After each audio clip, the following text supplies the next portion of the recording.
बढ़ाएं अपना कदम सक्सेस की ओर मार्गदर्शन कोचिंग इंस्टीट्यूट के साथ। मार्गदर्शन कोचिंग इंस्टीट्यूट बिहार में एकमात्र कोचिंग संस्थान IIT JEE and medical entrance exam के लिए।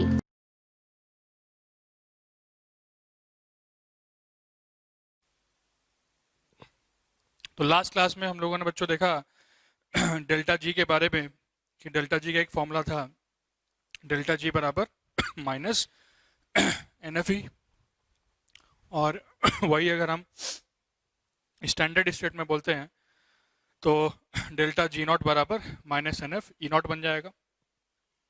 अब अगर उसमें भी फर्दर हम एक बात बोलें कि डेल्टा जी को और किस किस तरीके से यूज करते हैं, जैसे स्पॉन्टेनियस प्रोसेस या सेल स्पॉन्टेनियस है या नहीं, या सेल वर्किंग कंडीशन में है या नहीं, इसकी तो हम बात कर ही चुके हैं। लेकिन इसका सहारा लेके हम लोग और क्या क्या कर सकते हैं, तो इसमें हम लोग क्वेश्चंस को और जो है सॉल्व करते हैं डेल्टा जी की मदद से, क्योंकि प्रॉपर्टीज का डिफरेंस आ जाता है। बहुत सी चीज़ें आप directly EMF of the cell मतलब ई सेल से कैलकुलेट नहीं कर पाओगे, आपको डेल्टा जी का सहारा लेना पड़ता है।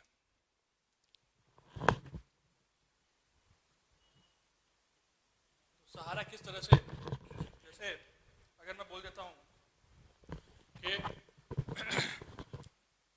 सपोज दैट मेरे पास डिफरेंट इक्वेशंस क्वेश्चन ने दे दिया, लेकिन मैं उसको रिलेट नहीं कर पा रहा हूं, क्योंकि मेरा जो ई सेल होता है, ई सेल की प्रॉपर्टी डायरेक्ट में एडिशन वाली नहीं है। डायरेक्ट में एडिशन वाली तभी है जब एक कंप्लीट सेल बन रहा है, लेकिन अगर कोई दो रिएक्शन लिख दिया और बोला तीसरे का निकालो कि ई सेल कितना है, तुमको दिखाई दे रहा हो कि दोनों को जोड़ के तीसरा इक्वेशन बन रहा है, लेकिन क्योंकि ई सेल एक एडिटिव प्रॉपर्टी नहीं है, इस वजह से हम ई सेल से डायरेक्टली क्वेश्चन को नहीं कर सकते। लेकिन डेल्टा जी, क्योंकि आपने पढ़ा है स्टेट फंक्शन है, तो डेल्टा जी की मदद से हम जो है ऐसा जा सकते हैं। तुम लोगों ने थर्मोडायनेमिक्स में बिल्कुल ऐसा पढ़ा है कि डेल्टा H, डेल्टा U, ये सब क्या होते हैं, सब स्टेट फंक्शन होते हैं। इनकी जो वैल्यू होती है वो सिर्फ इनिशियल और फाइनल स्टेट पे ही डिपेंड करती है, बाकी किसी पे भी डिपेंड नहीं करती है। तो उसको लेते हुए अगर देखा जाए तो जब हम प्रॉपर्टीज को डिस्कस कर सकते हैं, तो हम लोग जैसे स्टेप वाइज एडिशन वहाँ पे करके फाइनल स्टेप पे जाते थे रिएक्शन में, उसी तरह से यहाँ भी स्टेप वाइज आप जा सकते हो, और स्टेप वाइज जाके जो है डेल्टा जी को ऐड सब्ट्रैक्ट अपन डायरेक्टली कर सकते हैं। डेल्टा जी में कोई दिक्कत नहीं है, लेकिन ई सेल में दिक्कत आ जाती है। ई सेल में जो डायरेक्टली एडिशन जो मैंने करवाया था तुम लोगों की oxidation potential plus reduction potential, वो तभी करना बच्चों जब एक सेल के बारे में बात चल रही हो, क्योंकि सेल में क्या होता है, सेल में नेट इलेक्ट्रॉन सिस्टम से कैंसिल हो रहा होता है और उस हिसाब से पूरी रिएक्शन चल रही होती है। लेकिन अगर आपको कोई भी आलतू फालतू रिएक्शन दे दिया और बोला कि EMF निकालो, तो वहां से फिर आप डायरेक्टली नहीं कर पाओगे, क्योंकि उसमें कोई रिडॉक्स रिएक्शन नहीं चल रही है, उसमें नेट इलेक्ट्रॉन कैंसिल आउट नहीं हो रहा है।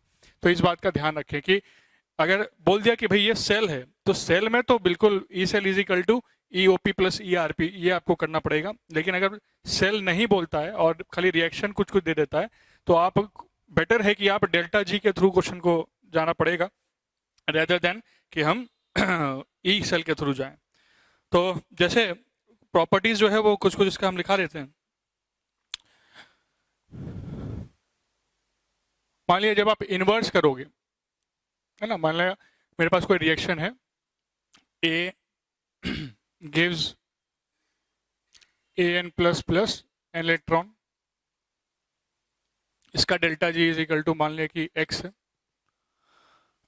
तो अगर मैं इसको रिवर्स कर देता हूं, if we reverse the equation, मतलब AN plus plus N electron करके A, अगर मैं ऐसा बोलता हूं, तो डेल्टा जी का साइन चेंज हो जाएगा, एकदम कॉमन बात है ये। So this is the first property, reversal वाली प्रॉपर्टी। ये थर्मोडायनेमिक्स में भी तुम लोगों ने देखा था, जब थर्मोडायनेमिक्स में भी अगर किसी रिएक्शन को अगर हम रिवर्स करते हैं तो इसी तरीके से वो निकल के आ जाता है। अब अगर बात करें कि इसका यूज कैसे होगा, और ये जो चीज़ है ये तो ई सेल में भी वैलिड है। अभी मैं ई सेल की भी प्रॉपर्टीज पे आऊँगा, ई सेल में भी ये चीज़ वैलिड है। तो ये डेल्टा जी और ई सेल मतलब EMF ऑफ द सेल दोनों के लिए ये एकदम वेल वैलिड है, इसमें कोई दिक्कत दोनों के लिए नहीं तुमको देखने को मिलेगा, नहीं कोई दिक्कत आएगी। और वहीं अगर हम बात करें कि और कौन सी प्रॉपर्टी, तो जैसे स्टेट फंक्शन तो मैं बता ही चुका हूँ कि ये एक स्टेट फंक्शन है, तो आप जो है इनिशियल और फाइनल स्टेट पे खाली ये डिपेंड करेगा, है ना।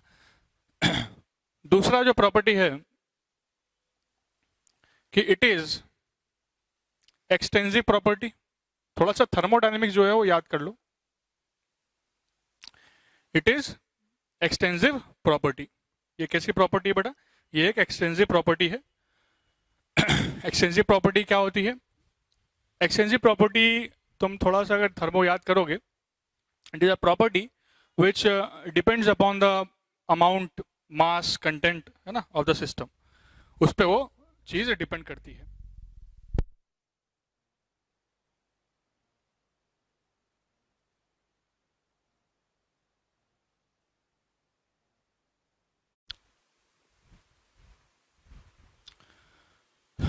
तो डेल्टा जी जो प्रॉपर्टी की बात अगर हम करें बेटा, तो इट इज एक्सटेंसिव प्रॉपर्टी, है ना। Extensive property which depends upon the mass, which depends upon the amount of substance, उसी को हम लोग बोलते हैं। तो किस तरीके से तुमको ये सोचना है कि जैसे मान लिया मैं किसी इक्वेशन में कुछ किसी फैक्टर से मल्टीप्लाई कर देता हूँ। जैसे मान लो कि मैं लिख रहा हूँ कि ए gives A plus plus electron, इसका डेल्टा जी है एक्स। तो अगर मैं कुछ कर देता हूं, मान लो कि n times of A gives n times of A plus plus n times of electron, तो इसका डेल्टा जी क्या हो जाएगा? इसका डेल्टा जी भी nx हो जाएगा ना। This is called extensive property. पहले भी ये थर्मोडायनेमिक्स में जो है तुम लोग देख चुके हो। तो अगर इस तरह से हो जाता है कि डेल्टा जी बराबर nx हमको दिखाई दे रहा है ना, तो वो कब आएगा? जब मतलब किसी फैक्टर n से हमने मल्टीप्लाई कर दिया। मतलब मान लो कि अगर आप 2 से मल्टीप्लाई कर दोगे तो डेल्टा जी भी आपका 2 से मल्टीप्लाई हो जाएगा। ऐसे ही डेल्टा एच भी होता है, अगर तुमको याद होगा। तो डेल्टा एच भी जब आप मान लिया थर्मोडायनेमिक्स के थर्मोकेमिस्ट्री के क्वेश्चन सॉल्व करते थे, तो आपको बिल्कुल इक्वेशन को मल्टीप्लाई करके माइनस सब्ट्रैक्ट, है ना, ये सब करना पड़ता था। तो जैसे जैसे आप इक्वेशन में मल्टीप्लाई करते थे, वैसे वैसे डेल्टा एच भी मल्टीप्लाई या डिवाइड जो भी है वो होता जाता था। तो डेल्टा जी क्या है? एक एक्सटेंसिव प्रॉपर्टी है।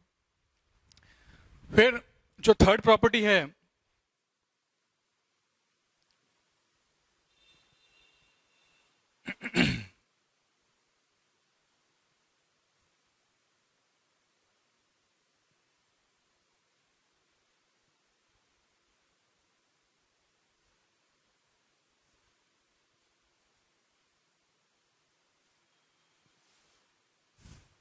थर्ड प्रॉपर्टी है जो कि यहां पे काम आएगा, that is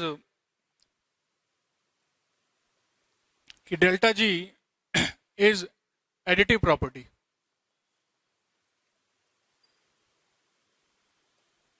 delta G is additive property. Additive बोलने का मतलब क्या कि मैं डेल्टा जी जो है उसको ऐड कर सकता हूं। किस तरीके से ऐड कर सकता हूं? मतलब कि मान लिया 2 इक्वेशन है और दोनों को जोड़ के मेरी को तीसरी इक्वेशन मिल रही है, तो मैं वहां पे ई सेल को ऐड कर सकता हूं, नहीं कर सकता, ये तो मुझे जब तक पता नहीं कि वो सेल का एक इक्वेशन है या नहीं है, तब मैं नहीं बता सकता। लेकिन डेल्टा जी, अगर मान लिया कि दोनों इक्वेशन को जोड़ के तीसरी इक्वेशन बन रही है, तो दोनों इक्वेशन के डेल्टा जी को ऐड करके या माइनस करके जैसे भी, बिल्कुल डेल्टा जी को मैं रिलेट कर सकता हूँ। डेल्टा जी को लिख सकते हैं अपन कि वो तीसरी के बराबर ऐसा होएगा, है ना, रिलेट करके अपन लिख सकते हैं। तो delta G is additive property, ये बात दिमाग में रखें। जैसे अगर मैं बोलता हूं कि मान लो A gives A plus plus electron, है ना, इसका डेल्टा जी मान लो कि है एक्स, और बोल रहा हूं कि बी प्लस 2 इलेक्ट्रॉन या B2 plus plus 2 electron gives B, इसका डेल्टा जी है मान लो कि y। तो अगर क्वेश्चन तुमसे पूछता है कि भाई a plus B2 plus plus electron gives A plus plus B, इसका डेल्टा जी के बारे में बताओ, तो देख सकते हो कि ये जो इक्वेशन है ये इक्वेशन इन दोनों को जोड़ के मैं लिखा हुआ हूं, तो इसका डेल्टा जी क्या होगा इसका डेल्टा जी भी होगा x प्लस वाई। मतलब डेल्टा जी में अपन सीधे जोड़ घटाव कर सकते हैं, जो कि ई सेल में अपन डायरेक्टली नहीं कर सकते बेटा, क्योंकि ई सेल जो है एडिटिव प्रॉपर्टी नहीं होता है ना। उसके बारे में भी हम हमें लिखाएंगे अभी।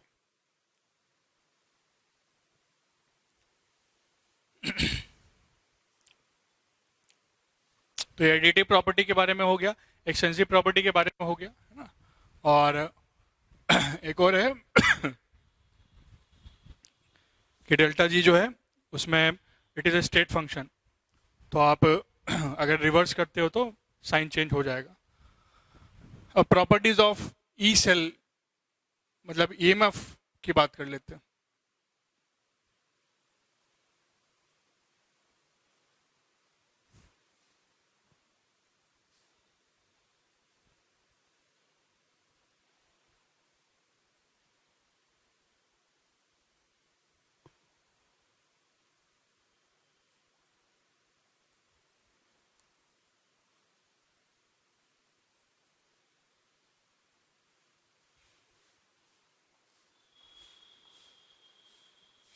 नहीं, इसकी बात कर लेते तो इसमें क्या है कि जैसे हम ओरली तो तुमको बता ही चुके हैं कि डेल्टा जी और ई सेल जो है वो किस कदर अपन यूज कर सकते हैं, लेकिन थोड़ा सा उसको और डिटेल में देखो एग्जांपल लेके। जैसे हम यहाँ पे भी फर्स्ट सेकंड थर्ड केस बना देते हैं तो फर्स्ट केस में मान लो कि मैं लिखता हूँ A plus A gives an plus n electron।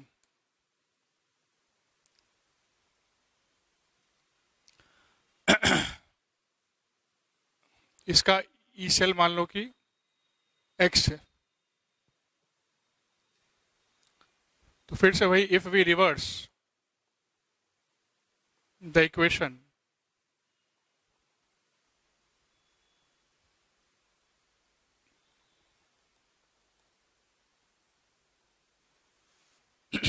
तो ये ई सेल कितना हो जाएगा बेटा -x। तो ई सेल के लिए दोनों में वैलिड है। ई सेल जो है वो डेल्टा जी भी ऐसे ही होता है कि अगर आप चेंज कर दोगे इक्वेशन को रिवर्स मार दोगे तो नेगेटिव हो जाएगा, और ई सेल भी इसी तरह से होता है कि ई सेल को भी अगर आप ऐसे करोगे तो ई सेल भी क्या हो जाएगा नेगेटिव हो जाएगा। ये आपको ध्यान में रखना है। दूसरा बात करते हैं कि E cell is intensive property. जैसे मैं तुम लोग को पहले बता रखा हूं कि ई सेल डेल्टा जी जो था वो क्या था, वो अपना था एक्सटेंसिव प्रॉपर्टी। तो एक्सटेंसिव प्रॉपर्टी था तो वहां पे अगर आप इक्वेशन में किसी से मान लीजिए मल्टीप्लाई करते हैं तो वो भी उसी कदर चेंज हो जाएगा, क्योंकि एक्सटेंसिव का मतलब होता है विच डिपेंड्स अपॉन द मास, है ना, which depends upon the mass, that is the extensive property. लेकिन अगर बात की जाए कि भाई मुझे इंटेंसिव प्रॉपर्टी क्या होता है, तो इंटेंसिव प्रॉपर्टी थर्मोडायनेमिक्स में पढ़ा होगा तुमने कि which is independent upon the mass और the volume of the container, है ना, मास पे डिपेंड नहीं करता या कंटेनर के साइज पे डिपेंड नहीं करता। तो ई सेल क्या होता है, E cell is intensive property. मतलब अगर आप चाहे 1 किलो ले लो, चाहे 10 किलो ले लो, चाहे 1 ग्राम ले लो, जो रिएक्शन से जितना भी आउटपुट निकल के आना है, जितना वोल्टेज उस पर्टिकुलर सेल में चलना है वही हमेशा मिलेगा। ऐसा नहीं है कि आप मोल्स ज़्यादा ले लोगे तो कुछ ज़्यादा निकाल लोगे, ऐसा नहीं होने वाला है। मतलब बोलने का क्या एग्जांपल समझो कि अगर मैं लिखता हूँ कि A gives AN plus n electron और ई सेल को बोलता हूँ कि X, और n से मल्टीप्लाई कर दिया Na gives N A N plus plus N electrons, है ना। मान लो किसी फैक्टर एन से हमने मल्टीप्लाई कर दिया तो अच्छा यहाँ पे एन इलेक्ट्रॉन्स था ही, एन इंटू एन हो जाएगा ना। एक काम करते हैं, इसको प्लस ले लो, चेक, क्लियर। तो ये जो बन गया, A gives A plus plus electron और ये N A gives N A plus plus N electrons, है ना। तो यहाँ वो मत कर देना कि यहाँ भी ई सेल को मल्टीप्लाई कर दोगे, ऐसा नहीं होगा। ई सेल इंटेंसिव प्रॉपर्टी होता है, तो अगर कुछ भी मल्टीप्लाई करते रहो उससे कोई फर्क नहीं है। ई सेल अभी भी उस सेल का कितना होगा बेटा, एक्स ही होगा। ये पॉइंट यहाँ पे आपको एकदम क्लियर हो जाना चाहिए। I hope it is clear. E cell जो है वो इस तरह से बिहेव नहीं करता है जैसे डेल्टा जी बिहेव करता है। डेल्टा जी जो है वो थर्मोडायनेमिक प्रॉपर्टी है, ई सेल भी है, लेकिन ई सेल जो है एक इंटेंसिव प्रॉपर्टी है, और क्योंकि इंटेंसिव प्रॉपर्टी तो इट इज इंडिपेंडेंट, और इंडिपेंडेंट अगर है तो बिल्कुल ये इस तरह से नहीं जाएगा जैसा कि आप डेल्टा जी में ले जाते थे। एक और प्रॉपर्टी जो बहुत इंपॉर्टेंट प्रॉपर्टी है, जिससे कि मैं अगेन सवाल जवाब जो है वो करने वाली चीज के बारे में बात कर रहा हूं, उसको भी लिखाते हैं।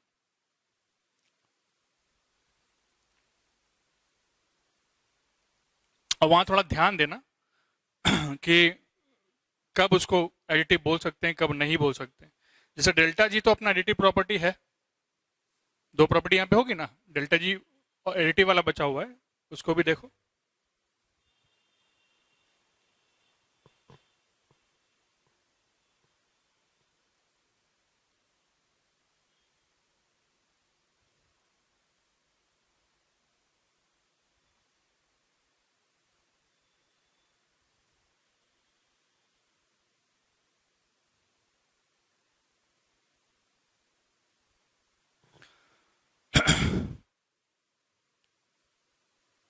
E cell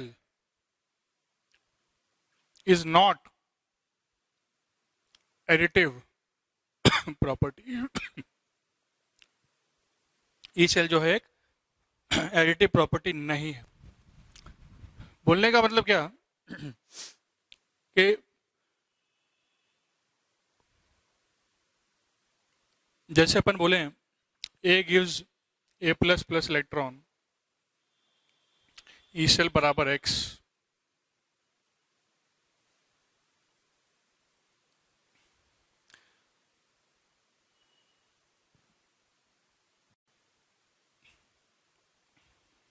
B2 plus plus 2 electron gives B, इसको E1 बोल देते हैं मानो, है ना। E2 बराबर वाई। और आपसे पूछ लिया कि A plus B2 plus plus electron gives A plus plus B, इसका ई सेल बताओ। तो इसका E cell will not be equal to X plus Y, ठीक है। या अगर न्यूमेरिकल वैल्यू से मान लिया कुछ सेटिस्फाई कर गया तो हो भी सकता है, लेकिन आप डायरेक्टली ऐड करके ऐसा इसको नहीं बोलोगे, क्योंकि ई सेल एक एडिटिव प्रॉपर्टी नहीं है। तो ऐसे केसेस में निकालोगे कैसे ई सेल, है ना। ये भी क्वेश्चन आता है कि सर डेल्टा जी का तो सही था कि डेल्टा जी जो है वो वेरी जो है वो उस तरह से नहीं करता था, उसमें तो ऐड करके अपन लिख सकते हैं, लेकिन इसमें आप बोल रहे हैं कि ई सेल जो है वो ऐड नहीं कर सकते हैं, तो ई सेल निकालेंगे कैसे। तो यहाँ पे जो निकालने का तरीका है बेटा वो इस तरह से होगा तुम लोगों का कि हम लोग को डेल्टा जी के थ्रू जाना पड़ेगा। अपन को पता है कि अपन इन दोनों के डेल्टा जी को जोड़ेंगे तो इसके डेल्टा जी के बराबर तो लिख सकते हैं, है ना। तो इन सच केसेस मैं यहाँ पे लिख देता हूं, in such cases we have to go through delta G method by writing delta G बराबर minus NFE and relating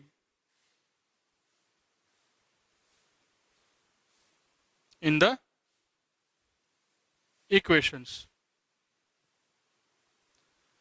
तो ऐसे केसेस में अपन को क्या करना पड़ेगा? ऐसे केसेस में अपन को ये करना पड़ेगा कि ई सेल बोल रहा है कि एडिटिव नहीं है, तो अपन को क्या करना पड़ेगा? अपन को लिखना पड़ेगा डेल्टा G1 डेल्टा G2 बराबर delta G of E cell. जैसे अगर आपको ई सेल ऐसे निकालने के लिए बोल दिया, लेकिन मुझे पता है मैं ऐसा नहीं कर सकता, तो मैं कैसा कर सकता हूँ?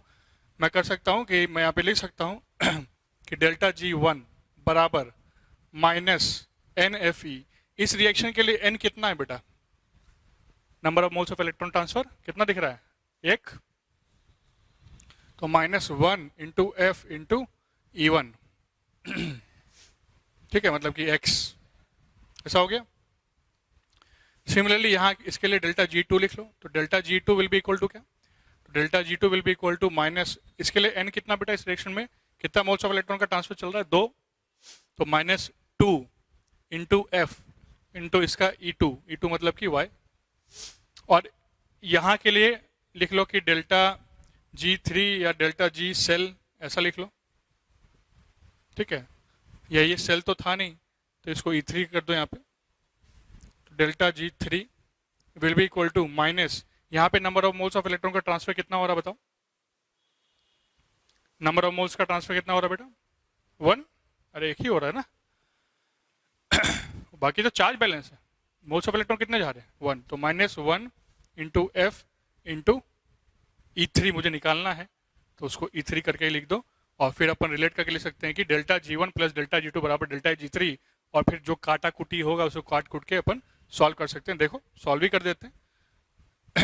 इस तरह से अपन को लिखना है delta G by writing minus NFE and relating in the equations. ऐसा हो गया.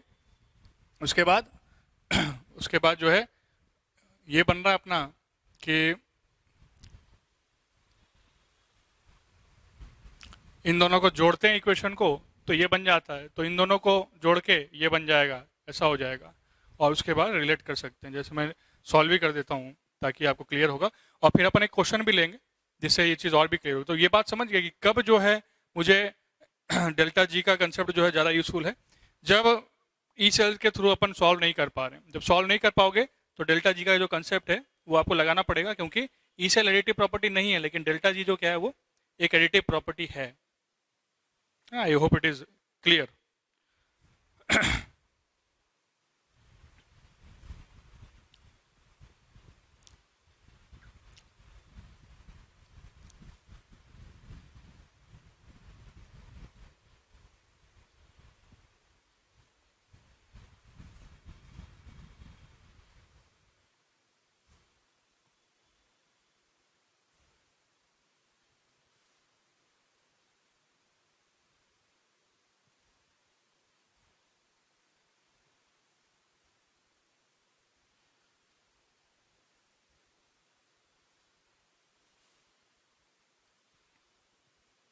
तो यहाँ पे था कि दोनों इक्वेशन को जोड़ रहे थे तो तीसरा बन रहा था, मतलब delta G1 plus delta G2 is equal to delta G3 ना, मतलब कि -1 into F into x plus of -2 into F into y it is equal to -1 into F into E3. ऐसा बन रहा था.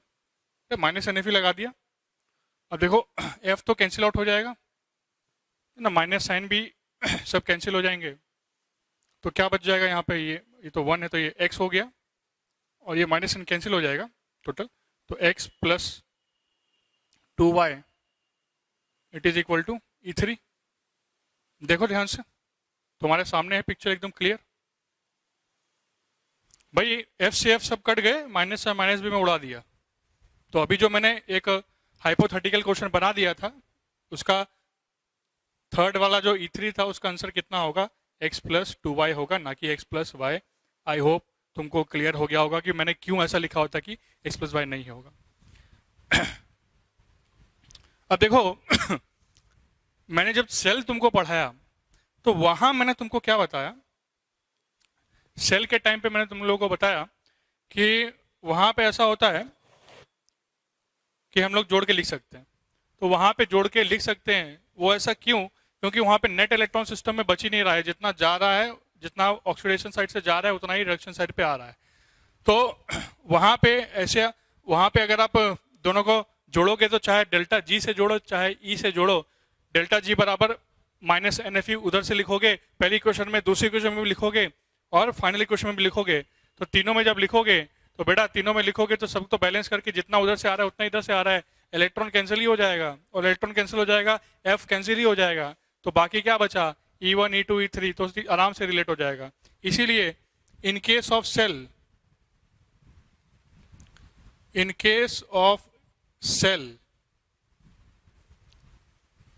बोलने का मतलब कि रिडॉक्स रिएक्शन,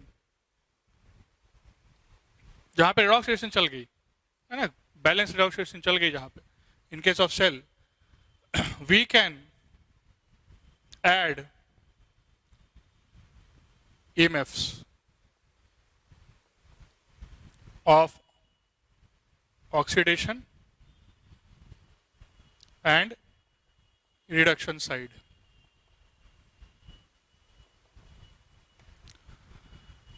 है ना, अगर सेल दे दिया तो सेल दे दिया तो अपन ऑक्सीडेशन और रिडक्शन साइड दोनों क्या कर सकते हैं, अपन जोड़ सकते हैं बिल्कुल आराम से EMFs को। बात क्लियर है?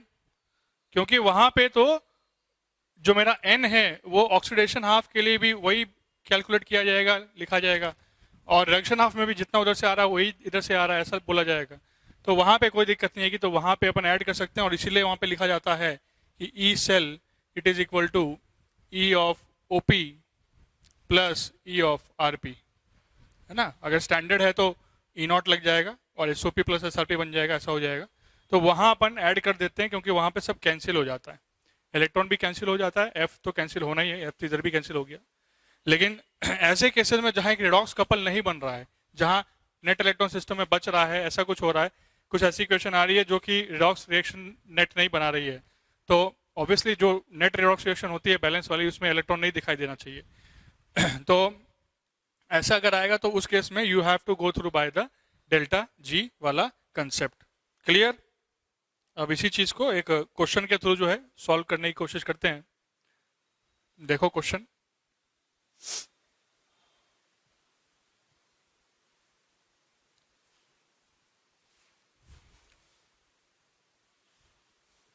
क्वेश्चन बनाना जो है बहुत ही जरूरी है, तो इसलिए अब एक क्वेश्चन उठाते हैं, देखो तुमसे बनता है कि नहीं बनता है।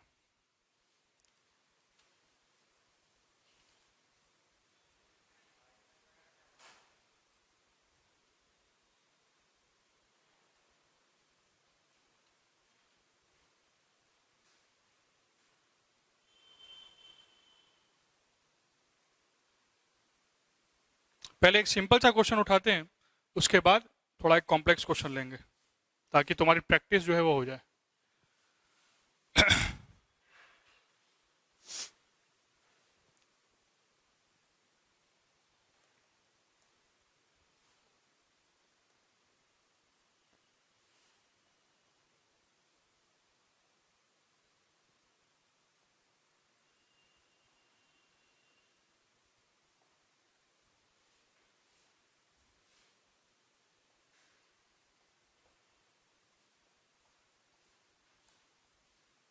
देखो एकदम सरल सवाल, जिसमें कि दो इक्वेशन दिया है और तीसरी इक्वेशन के बारे में पूछ रहा है, और क्या पूछ रहा है कि तीसरी का ईएमएफ कितना है, what is the E3 value. तो ऐसे सवालों में क्या करना होता है बेटा, सबसे पहले तो तुमको ये देखना होगा कि क्या ये एक रिडॉक्स कपल बना रहा है कि नहीं बना रहा है। तो क्या तुम मेरे को देख के बताओ कि क्या ये जो है इन दोनों रिएक्शन का रिडॉक्स कपल है। रिडॉक्स कपल बोलने का क्या मतलब होता है, रिडॉक्स कपल बोलने का मतलब कि नेट रिडॉक्स रिएक्शन बैलेंस वाली जो है वो वहां पे दिख रही है कि नहीं दिख रही है, बताओ। नेट रिडॉक्स रिएक्शन इसको तो तुम बोल ही नहीं सकते हो बैलेंस वाला, क्योंकि बाकी क्या बन रहा है नहीं बन रहा वो तो देख लेंगे अभी, लेकिन सिस्टम में क्या है, नेट इलेक्ट्रॉन बच रहा है। और तुम जानते हो कि जब रिडॉक्स रिएक्शन को बैलेंस करते हैं तो बैलेंस रिडॉक्स रिएक्शन में इलेक्ट्रॉन नहीं होता है। तो जब इलेक्ट्रॉन होता ही नहीं है तो यहाँ बचा रहा है, तो फिर this is not a redox couple. और जब ये रिडॉक्स कपल नहीं है तब हम लोग डायरेक्टली उसको जोड़ने घटाने वाला कंसेप्ट यूज नहीं कर सकते। यहाँ पे ये बात तो क्लियर हो गई। तो हमको अगर ये क्वेश्चन को सॉल्व करना है तो कैसे मतलब सॉल्व करेंगे। इस क्वेश्चन को अगर सॉल्व करना है तो अपन को डेल्टा जी के थ्रू जाना पड़ेगा, है ना। डेल्टा जी जो है उसके थ्रू अपन को जाना पड़ेगा। तो डेल्टा जी अगर रिलेट हो रहा है, देखो क्या ये इक्वेशन ऊपर दोनों इक्वेशन से कैसे बन रही है, जोड़ के बन रही है क्या। ए आ जाएगा इधर, ए प्लस कट जाएगा, A3+ और 3 इलेक्ट्रॉन। बिल्कुल जो रिएक्शंस हैं वो इसी तरह से बन रहा है कि अगर मैं इसको और इसको जोड़ दूं तो ये बन जाएगा। तो इसको जोड़ने पे अगर ये बन जाएगा, मतलब मैं क्या बोल सकता हूं, मैं बोल सकता हूं कि delta G3 it is equal to delta G1 plus delta G2। एकदम उसी तरह जिस तरह से अभी सिखाया था हमने एक हाइपोथेटिकल एग्जांपल लेते हुए। तो delta G3 is equal to क्या हो रहा है, delta G1 plus delta G2। ये मैं बोल सकता हूँ क्योंकि ये दोनों रिएक्शन को जोड़ेंगे तो मेरा ये नेट रिएक्शन बन रहा है। तो ई सेल को तो नहीं रिलेट कर सकते हैं, लेकिन हम लोग डेल्टा जी को रिलेट वहां पे कर सकते हैं। तो डेल्टा जी जो है रिलेट हो गया। अच्छा, डेल्टा जी अगर रिलेट हो गया तो अब देखो डेल्टा G3, तो डेल्टा G3 मतलब कि माइनस NF मुझे वहां ढूंढना है। G3 यहाँ पे n की वैल्यू कितनी है बताओ तो, n की वैल्यू कितनी दिखाई दे रही है। अगर मैं डेल्टा G1 डेल्टा G2 ऐसे लिख लूँ, डेल्टा G1 कितना हो जाएगा, डेल्टा G1 हो जाएगा कि माइनस NF मतलब कि 1, तो -1 इंटू एफ इंटू ई उसका कितना है, x। सिमिलरली डेल्टा G2 इसकी अगर बात करोगे तो ये कितना हो जाएगा, माइनस यहाँ पे n कितना दिखाई दे रहा है 2, तो -2 इंटू एफ इंटू वाई। और डेल्टा G3 की अगर बात करेंगे तो वो कितना दिखाई दे रहा है बेटा, -3f इंटू E3। नहीं, ये तो निकालना ही है E3। तो अब इसको हम लोग रिलेट कर लेते हैं, तो ये हो जाएगा -3f(E3) it is equal to -1fx और प्लस है तो वो -2fy है ना। तो माइनस से माइनस कैंसिल हो जाएगा, f से f कैंसिल हो जाएगा, क्या बचेगा 3E3 it is equal to x plus 2y। मतलब E3 की वैल्यू कितनी आ गई, E3 की वैल्यू यहाँ पे आ गई x plus 2y/3। So this is how we calculate the EMF of the cell if we do not have any redox couple। हमारे पास अगर redox couple नहीं बना रहा है तो हमको डेल्टा जी के थ्रू जो है वो जाना पड़ेगा, और डेल्टा जी के थ्रू जाके उसको रिलेट करके हम लोग क्वेश्चन को सॉल्व करेंगे। इस तरह के क्वेश्चन बहुत आए हुए हैं, ठीक है। मैं तुमको अगर बताऊं तो नीट एग्जाम में भी आए हुए हैं और मेंस एग्जाम आईटी में भी डायरेक्ट क्वेश्चन जो है वो आए हुए हैं कि 2 का पोटेंशियल दे दिया और तीसरी इक्वेशन का पोटेंशियल पूछा है, ठीक है। तो बिल्कुल अगर तीसरा वाला तुमको लग रहा है कि वो एक कंप्लीट रिडॉक्स रिएक्शन बना रहा है ऊपर वाली दोनों रिएक्शन को मिला के, तब तो तुम जो है OP प्लस ERP वहाँ पे डायरेक्टली यूज कर सकते हो। वो भी लेकिन सही से RP और OP याद होगा जो मैंने सेल में पढ़ाया था। और अगर जो है नहीं बन रहा है रिडॉक्स कपल तो अपन को डेल्टा जी रिलेट होता है, तो डेल्टा जी के थ्रू जो है जा सकते हैं, क्योंकि E cell is not the additive property, it is the additive property only when we have a redox couple, we have a complete redox reaction of the cell, ठीक है। तभी हम लोग जो है बात करेंगे कि E cell will be a additive property. Otherwise we will never say E cell is a additive property, but we can say delta G is additive property ना। ये बात एकदम आपको बैठ जानी चाहिए दिमाग में। अब एक और क्वेश्चन हम दे रहे हैं, क्वेश्चन काफी इंटरेस्टिंग है। आई होप तुमको मजा आएगा बना के। ऐसे तो हमको ही बनाना है ना, लेकिन तुम्हें याद करके मजा आएगा कि हमने कभी सिखाया था तुमको कुछ, क्योंकि वो क्वेश्चन जो है उसमें थोड़ा 11th में जो तुम पढ़े हो उसको यूज करना पड़ेगा। तो दूसरा क्वेश्चन लेते हैं, उसको भी देखो।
तो वही इस तरह से जो है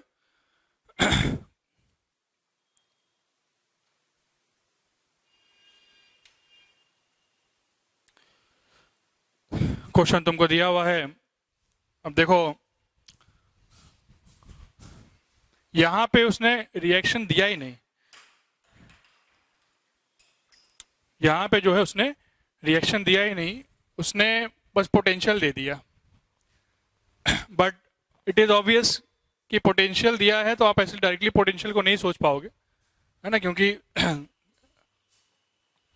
जब तक रिएक्शन नहीं है तब तक आपको बैलेंसिंग का नहीं पता है, क्या पता बीच में आपको बैलेंसिंग करनी पड़ रही हो। और ये सवाल हमने इसलिए दिया है क्योंकि आपको बिल्कुल बैलेंसिंग करनी पड़ेगी इस क्वेश्चन में।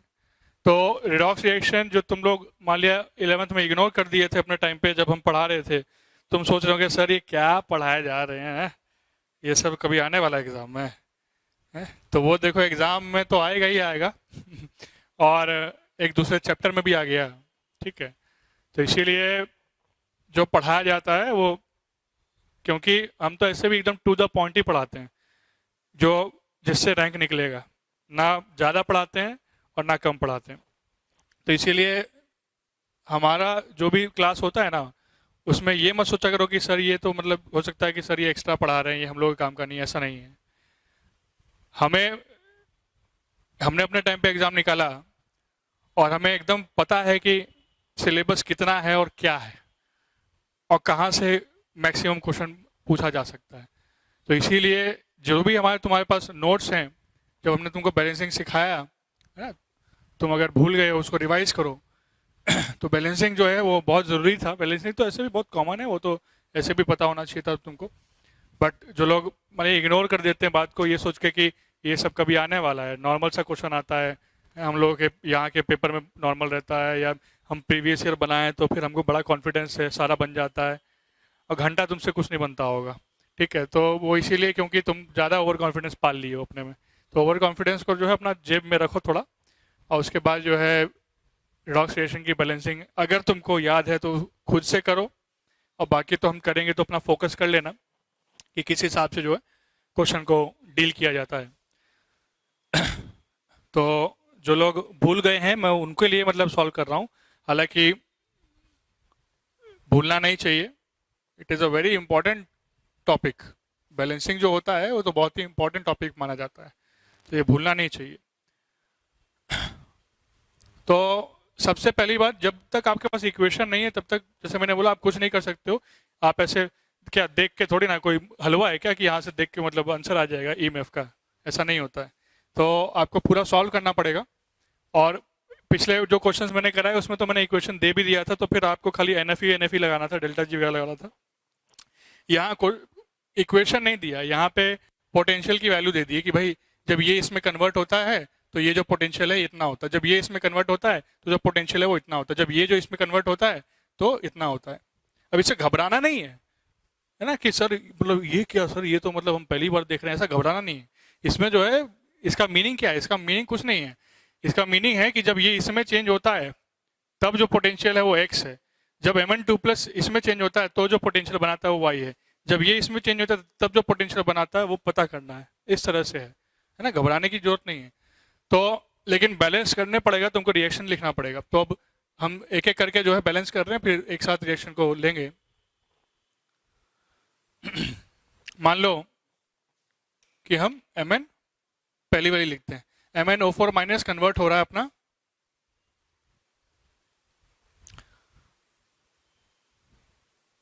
MnO4- is getting converted to Mn2+। इसको बैलेंस करना है भाई, ठीक है। This is the first equation, I have to balance this. तो बैलेंस कैसे करते थे याद करो। सबसे पहले उन एटम्स को बैलेंस करते हैं which is other than hydrogen and oxygen, है ना। फिर जो है ऑक्सीजन पे आते हैं, फिर हाइड्रोजन पे आते हैं, इस तरह से करते हैं। ऑक्सीजन कैसे बैलेंस करते हैं, पानी डाल के। हाइड्रोजन कैसे बैलेंस करते हैं, H+ डाल के। तो Mn एक एटम दिखाई दे रहा है, यहाँ भी Mn का एक ही एटम दिखाई दे रहा है, तो Mn तो बैलेंस है। ऑक्सीजन पे आ जाओ, ऑक्सीजन कितना है, यहाँ पे 4 एटम है, यहाँ पे ऑक्सीजन दिखाई दे रहा है, नहीं दिखाई दे रहा है। तो यहाँ क्या करोगे, इधर 4H2O कर दोगे, एकदम वही जो सब पढ़ाए हैं वही सब, ठीक है। अच्छा, उसके बाद जब 4H2 कर दोगे तो इधर ऑक्सीजन तो 4 कर दिया, तो 4 दूनी 8, लेकिन 8 हाइड्रोजन हो गया, तो क्या करना पड़ेगा, इधर 8H+ यूज करना पड़ेगा। तो एटम बैलेंसिंग कंप्लीट हो गया। रिडॉक्स रिएक्शन में बैलेंसिंग में क्या क्या करते हैं, एटम बैलेंसिंग के साथ साथ चार्ज बैलेंसिंग का भी ध्यान रखना पड़ता है। याद है कुछ कि सब निकल गया दिमाग से, याद रखा करो। तो इसमें चार्ज बैलेंसिंग भी करेंगे, और चार्ज बैलेंसिंग जो है वो तुमको याद होना चाहिए कि चार्ज बैलेंसिंग किस तरह से किया करते थे ना, क्योंकि वो तो बहुत हमने एग्जाम्पल लेके जो है सिखाया था अच्छे अच्छे से कि इधर से ये उठाओ, उधर से वो उठाओ, इस तरह से। तो चार्ज बैलेंसिंग जो है कैसे होगा, इधर टोटल कितना चार्ज हुआ ये हो गया +8 और -1, मतलब कि इस साइड +7 है बेटा, है ना, +7, और इस साइड ये तो न्यूट्रल है, और इधर +2, तो इधर है +7, इधर है +2, तो इधर +7 इधर +2, तो कहाँ पे इलेक्ट्रॉन डालोगे तो बैलेंस हो जाएगा, तो बिल्कुल इधर जो है 5 इलेक्ट्रॉन डालोगे तो बैलेंस हो जाएगा। तो यहाँ पे इस इक्वेशन में क्या करोगे कि 5 इलेक्ट्रॉन्स आ जाएगा। तो इस इक्वेशन का जो पोटेंशियल है वो कितना है, इसको E1 बोल देता हूँ, बार बार वो नहीं लिखते हैं। ये है कितना, x। क्लियर, बात समझ गए। फिर दूसरे पे आओ, दूसरे को भी इसी तरह से आपको बैलेंस करना है। दूसरा क्या है कि Mn2+ ये चेंज हो रहा है MnO2 में, Mn2+ जो है ये MnO2 में चेंज हो रहा है। तो अगर ऐसा होगा तो क्या कर सकते हैं, सबसे पहले Mn को बैलेंस करो। तो Mn को बैलेंस करोगे तो Mn इधर भी है, Mn इधर भी है, Mn एक ही एटम है दोनों साइड, कोई दिक्कत नहीं। अच्छा, इधर 2 ऑक्सीजन एटम आ गया, तो क्या करना पड़ेगा, इधर 2 ऑक्सीजन एटम आ गया तो यहाँ पे 2H2 ऐड कर दें।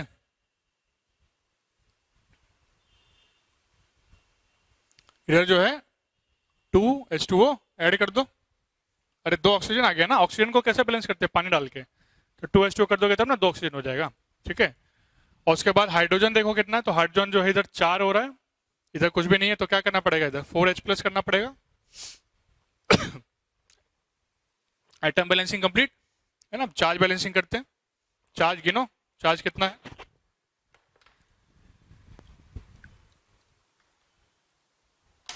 तो चार्ज गिनोगे तो इधर कितना हो रहा है, इधर 0, ये तो न्यूट्रल है, इधर +2, तो इधर +2 हो रहा है चार्ज, ये भी न्यूट्रल है, इधर +4 हो रहा है।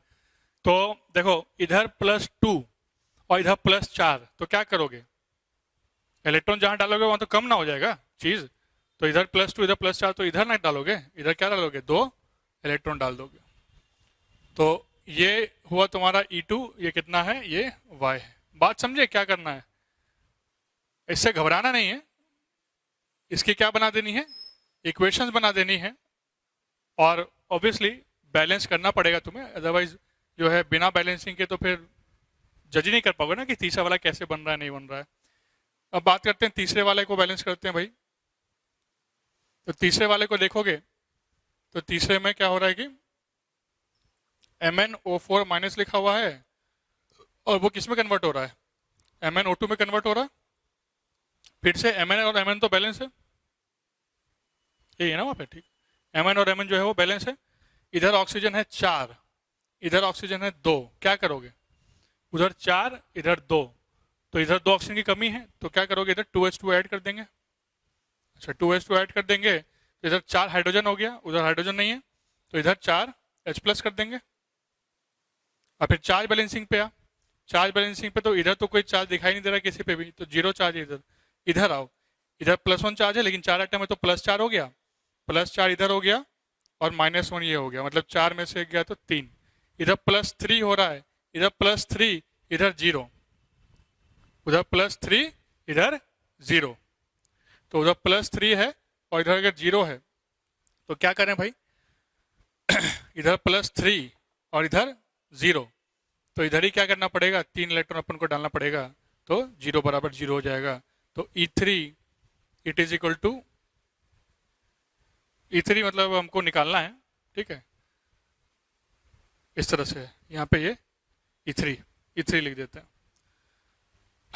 तो ये हुआ मिला जुला के कि बैलेंस किया अभी हमने, अभी हमने क्या किया, जस्ट इसको बैलेंस किया। अब बैलेंस करने के बाद अब नेक्स्ट टारगेट मेरा क्या है कि भाई मेरा मुझे ईएमएफ निकालना है। तो पहले अब देखो कि क्या जो ये नेट रिएक्शन है ये एक रेडॉक्स कपल बन रहा है क्या? नहीं बन सकता। कैसे बन जाएगा? इधर इलेक्ट्रॉन ना दिख रहा है। नेट जो रेडॉक्स रिएक्शन होता है, सेल रिएक्शन होता है उसमें इलेक्ट्रॉन नहीं दिखना चाहिए। जिसमें नहीं दिखता है उसके लिए अपन बाकी को जोड़ के लिख सकते हैं। बात समझे में आई? तो बात अगर समझ में आ गया तो रेडॉक्स कपल ये नहीं है, तो नहीं है तो अपन को कैसे जाना पड़ेगा? अपन को कैसे जाना पड़ेगा बोलो? अपन को जाना पड़ेगा डेल्टा जी के थ्रू। डेल्टा जी के थ्रू जो अपन को जाना पड़ेगा। अब डेल्टा जी के थ्रू जाओगे तो पहले रिलेट करो कि क्या इन दोनों से ये आ रहा है या सब्ट्रैक्ट करके आ रहा है या कैसे आ रहा है, उसको थोड़ा देखो। तो इसको थोड़ा देखते हैं।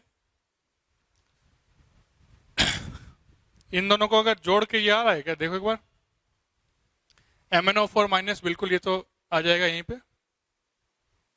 अच्छा, इधर Mn2 प्लस भी आ रहा है, Mn2 प्लस, लेकिन Mn2 प्लस कैंसिल हो जाएगा। ठीक है, Mn2 प्लस कैंसिल हो रहा है, जोड़ के बन रहा है। देखो, अरे इन दोनों को जोड़ोगे तो देखो ये बन रहा है MnO4 MnO4, Mn2 plus cancel हो गया। ठीक है, MnO2 आ रहा है। पानी बोल रहा है कि 2H2O, 2H2 बनेगा। 4H2O इधर है बिल्कुल, और 2H2 इधर है, तो कट के इधर 2H2 बच जाएगा। ये वाला तो पूरा आ रहा है ऐड करके, ये भी आ रहा है। H प्लस को देख लो, इधर 8H प्लस है, इधर 4H प्लस है, तो 4 काटेगा, 4H प्लस बच जाएगा। उसके बाद H प्लस भी आ गया। इलेक्ट्रॉन को देख लो, इधर 5 इलेक्ट्रॉन है लेफ्ट साइड में, और इधर 2 इलेक्ट्रॉन है, बिल्कुल तो 3 इलेक्ट्रॉन। तो दिखाई दे रहा है कि अगर हम इन दोनों को जोड़ दें तो ये बन रहा है। अगर हम इन दोनों को जोड़ दें तो ये बन रहा है। ये आपको एकदम क्लियर दिखाई देना चाहिए। क्लियर है? अगर इन दोनों को जोड़ देंगे तो ये बन रहा है। अगर ये बन रहा है तो दिस सिंपली मीन्स कि मैं क्या लिख सकता हूं, delta G3 it is equal to delta G1 plus delta G2। मैं E को नहीं लिख सकता हूं। क्यों नहीं लिख सकता? क्योंकि E मेरा एडिटिव प्रॉपर्टी नहीं होता है। तभी होता है जब वो एक रेडॉक्स कपल बन रहा होता है, एक सेल बन रहा होता है। लेकिन ये कैसे बन जाएगा? इसमें इलेक्ट्रॉन बच ही रहा है ना, तो ये वैसे भी सेल नहीं बन रहा है, बस जोड़ रहा है। तो जोड़ रहा है तो फिर उसको जुड़ा दो। तो delta G3 it is equal to delta G1 plus delta G2, ऐसा ये तो लिख सकते हैं, क्योंकि डेल्टा G क्या है? डेल्टा G अपना एडिटिव प्रॉपर्टी है। तो डेल्टा G3 की बात करो तो डेल्टा G3 मतलब यहां से आएगा। इसमें N कितना है भाई? इसमें N है 3 इलेक्ट्रॉन्स का ट्रांसफर हो रहा है ना रे। तो ये हो जाएगा कि -3FE3 it is equal to, इसमें कितना इलेक्ट्रॉन ट्रांसफर हुआ था? 5। तो -5FE1 मतलब कि X, E1 X है ना। और इसमें कितना हुआ था? इसमें 2 हुआ था, है ना। मतलब कि प्लस -2FY। तो माइनस से माइनस जो है वो कट जाएगा, F से F जो है वो कट जाएगा।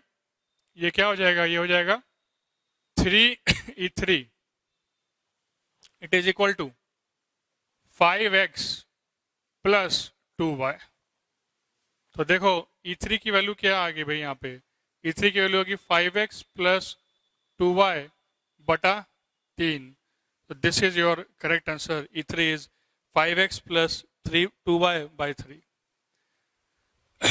अब देखो कुछ बच्चे जो थोड़ा सा और अक्लमंद होंगे, वो हो सकता है कि जस्ट ऐसा सोच लें कि भाई तीसरी क्वेश्चन जो है उन दोनों को जोड़ के बन रही होगी, तो बस इलेक्ट्रॉन का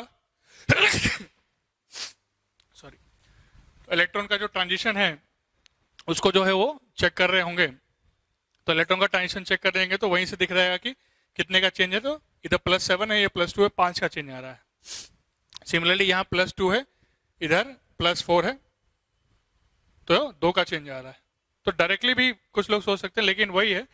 लेकिन जब आप ऐड करने जाओगे तो इक्वेशन तो देखना पड़ेगा ना कि जोड़ के आ रहा है पूरा कि नहीं बन रहा है, वहां दिक्कत है। इलेक्ट्रॉन जो N की वैल्यू है वो तो अपन डायरेक्टली कर सकते हैं। बात समझे कैसे मैंने बोला? एक बार फिर से देखो मैंने कैसे बोला बेटा। ऑक्सीडेशन स्टेट से मैंने बोला, यहाँ पे Mn का ऑक्सीडेशन स्टेट कितना है, निकालोगे तो कितना आएगा, +7, यहाँ कितना है +2, कितने का चेंज, 5 का चेंज, तो इलेक्ट्रॉन ट्रांजिशन 5 का वैसे भी होना चाहिए था, तो 5n की वैल्यू वैसे भी आ गई। ऑक्सीडेशन नंबर से मैं बोल रहा हूँ चीज, समझे। सिमिलरली यहाँ पे +2 +4 कितने का चेंज, 2 का चेंज, इसलिए 2 इलेक्ट्रॉन का ट्रांजिशन वहां पे होना भी चाहिए। यहाँ भी देखो, यहाँ कितना +7 +7 और ये कितना +4, भाई +7 और ये यहाँ पे निकालोगे तो +4, ऑक्सीजन का -2 होता है तो 4 +4, तो +7 और +4 कितना चेंज, 3 का चेंज, 3 इलेक्ट्रॉन आ गया। तो एन की जो वैल्यू है उसकी तो खैर, अगर क्वेश्चन आपसे बस एन की वैल्यू के रिलेटेड कुछ पूछता है तो उसके लिए आपको पूरा बैलेंस करने की जरूरत नहीं है, लेकिन अगर बैलेंस ये एन की वैल्यू नहीं, वो ईएमएफ वगैरह कुछ पूछता है और आप डेल्टा जी के कंसेप्ट उसके अंदर घुसड़ना चाहते हो, तो घुसड़ने के लिए आपको पूरा पहले बैलेंस करना पड़ेगा, उसके बाद ही ये सॉल्व होगा इस तरीके से। तो इस तरीके से डेल्टा जी और ईएमएफ ऑफ सेल की प्रॉपर्टीज किस किस तरीके से हैं उसको ध्यान रखो, एक्सटेंसिव प्रॉपर्टी, इंटेंसिव प्रॉपर्टी, और बाकी जो है कैसे कौन सी प्रॉपर्टी एडिटिव है कौन सी नहीं है, कब ई सेल एडिटिव है कब नहीं है, उसका जो है ये ध्यान रखना है तुम लोगों को। तो ये पर्टिकुलरली इस तरह के क्वेश्चंस जो हैं, हालांकि रॉक्स वाले क्वेश्चंस कम आते हैं एग्जाम में, लेकिन बाकी जो क्वेश्चंस हैं वो आते ही रहते हैं, तो थोड़ा इस तरह के क्वेश्चंस की प्रैक्टिस खूब तुम लोग करो, जितना भी जो है वो तुम्हारे पास क्वेश्चंस है एनसीईआरटी में और तुम्हारे पैकेज में, तो वो पूरा जो है कोशिश करो। ई सेल और डेल्टा जी के बाद अब हम स्पॉन्टिनिटी ऑफ सेल पे आएंगे, है ना। तो स्पॉन्टिनिटी ऑफ सेल जो है वो किस तरीके से है कि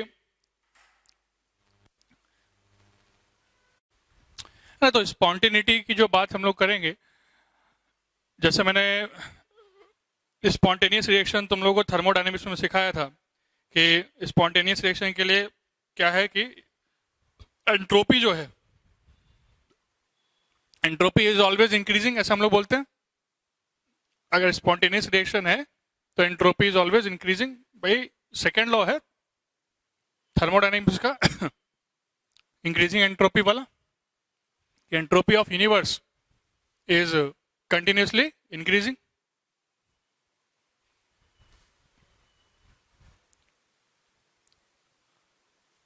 लेकिन क्योंकि जो डेल्टा एस होता है, अगर हम स्पॉन्टेनिटी की बात करें,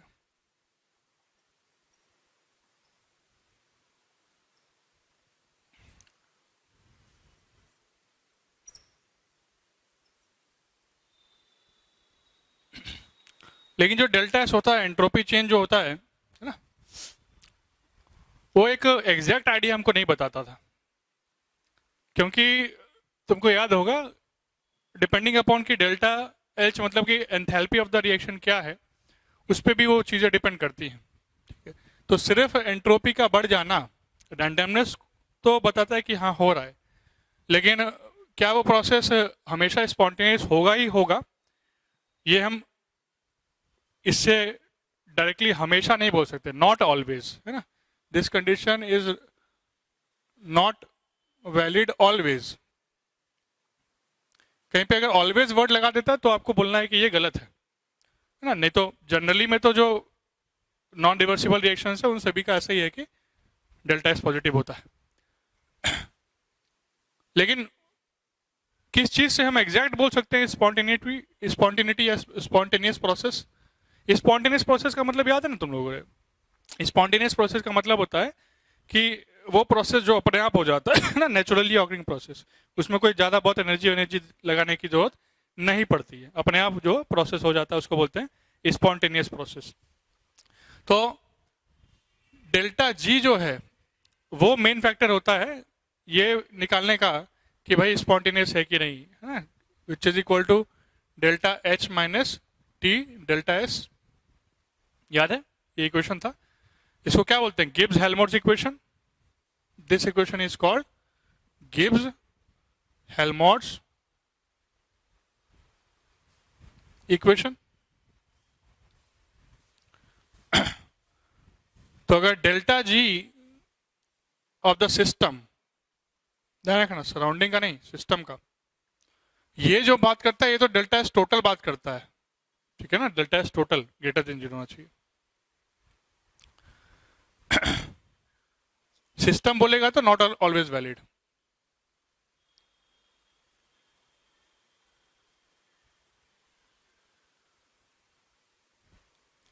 टोटल बोला तो ऑलवेज वैलिड सिस्टम।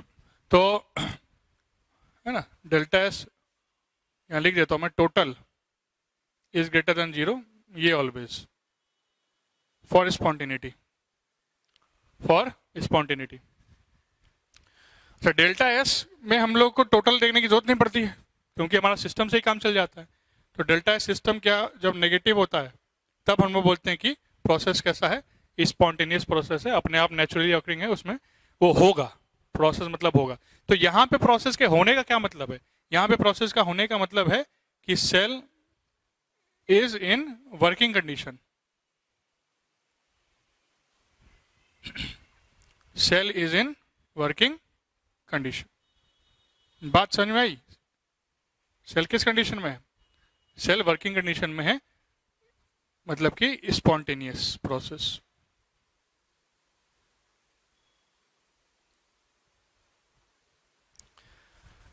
और डेल्टा जी जो है वो तुम जानते हो कि वो होता है कि -NFE, ई मतलब ई सेल। तो अगर delta G of the cell, ये मैं चाहता हूं कि ये नेगेटिव आए, तो ये नेगेटिव कब आएगा? एन तो मेरा नेगेटिव होता है क्या, बताओ? कभी नहीं हो सकता भाई, number of electron, number negative कैसे होगा?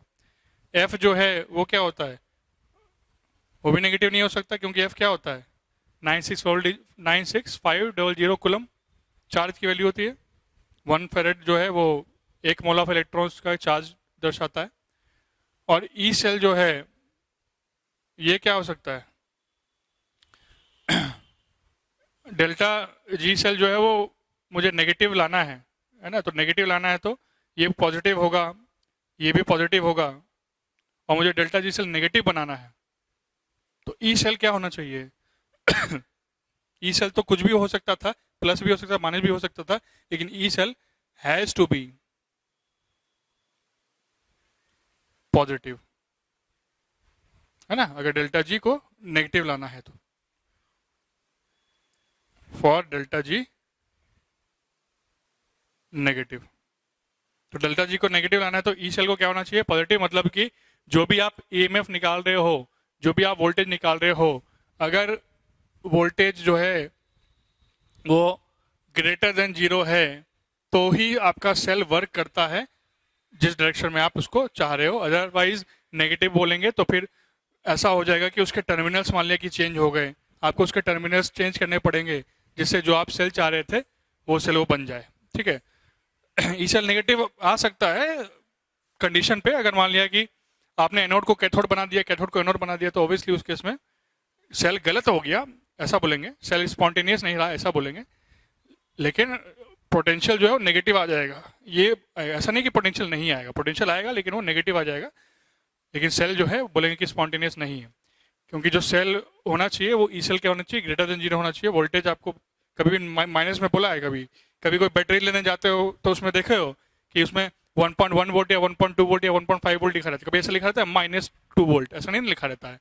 तो वही बात है कि वोल्टेज जो है वो पॉजिटिव होगा तभी उसको वर्किंग कंडीशन अपन बोलेंगे, जिस डायरेक्शन में अपन उसको यूज करना चाह रहे हैं। तो अगर कभी ऐसा हो जाए कि नेगेटिव तुमको दिखा रहा है कि सेल नेगेटिव निकल के आ गया, तो समझ लेना कि तुमने कहीं पे जो है गधापन कर दिया है, कि अब कहीं ना कहीं तुमने गलती कर दी होगी, या तुमने एनोड को कैथोड बना दिया है, कैथोड को एनोड बना दिया। तो टर्मिनल्स को चेंज कर दोगे तो एक सही वाला जो सेल है वो मिल जाएगा।